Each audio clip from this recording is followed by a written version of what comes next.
টাকা আছে, মামা খালু অভাব নাই। আপনার টাকা নাই, কিছুই নেই। কারণ যদি টাকা না থাকে, আপনার সন্তান বলেন, আপনার বউ বলেন, বাবা মা বলেন, কেউ আপনাকে ভালোবাসবে না। সবাই আপনাকে ঘৃণার চোখে দেখবে, অপদার্থ হিসাবে দেখবে। কারণ আপনার কাছে টাকা পয়সা নাই, আপনার কোনো যোগ্যতা নাই। যদি টাকা থাকে, আপনাকে সবাই দেখবেন যে খুব সুন্দর করে তেলবাজি করতেছে চারিদিকে। তবে আমার কাছে মনে হয় টাকা পয়সা দিয়ে সব কিছু হয় না।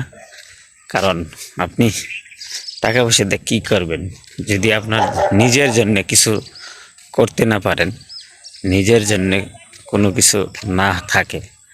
কারণ নিজেরটা কি, যেই বউ ফুলাখান সন্তানের জন্য আপনি এত কিছু করবেন, সে আপনার কবরে যাবে না, সে আপনার কবরে জবাবটা দিবে না। এই জন্যে আপনার নিজের জন্যে কিছু একটা কইরা যাবেন এই দুনিয়া থেকে। কারণ মরার পরেও যত আপনি পান, সেইটা কি আল্লাহর গুণগান, আবাদত, বন্দেগী, হালাল হারাম, এইগুলি যদি কইরা দিতে পারেন, সেটাই আপনার নিজের। টাকা পয়সাও লাগবে, টাকা পয়সা ছাড়াও চলবে না।